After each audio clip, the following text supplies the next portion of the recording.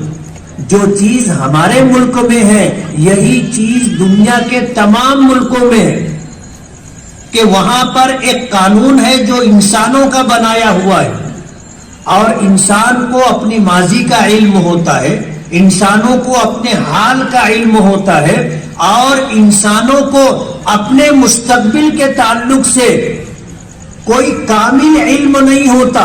ایک اندازہ ہوتا ہے کہ سال بھر بعد، 10 سال بعد، 20 سال بعد، 50 سال بعد حالات کیا ہوں گے.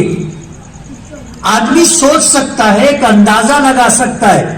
یقین کے ساتھ کسی کو پتہ نہیں ہوتا، خبر نہیں ہوتی کہ کل کیا ہوگا. اب ایسے لوگ جن کو ماضی کا علم ہے، جن کو حال کا علم ہے لیکن مستقبل کا علم نہیں ہے، وہ لوگ جو قانون بناتے ہیں وہ ماضی اور حال کو دیکھ کر کے بناتے ہیں.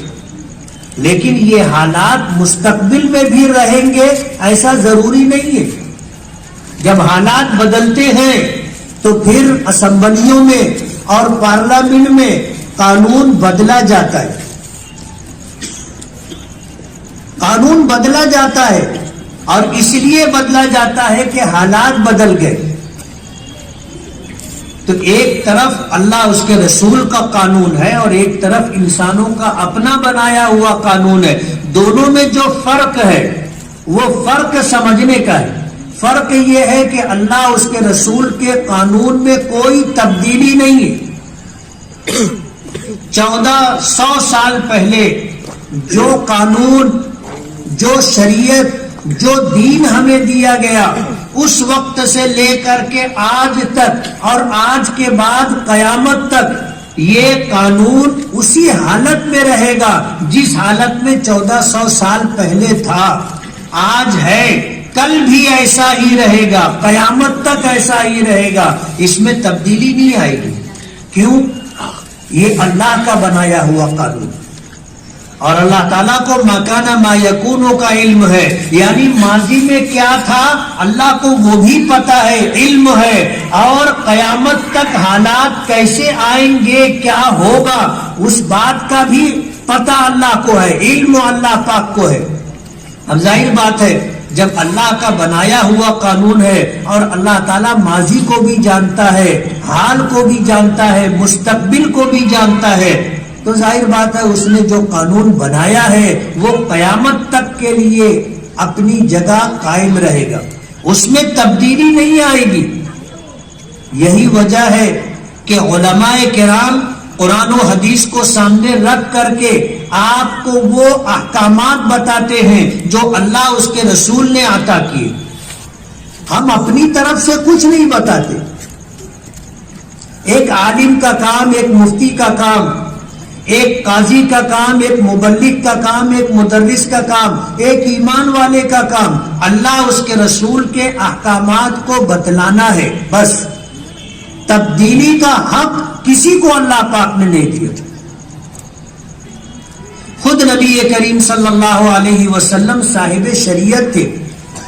اللہ پاک نے قرآن کریم اتارا تو قرآن کریم میں یہ بتا دیا گیا کہ نبی کریم صلی اللہ علیہ وسلم جو کچھ کہتے ہیں یہ من جانب اللہ ہوتا ہے.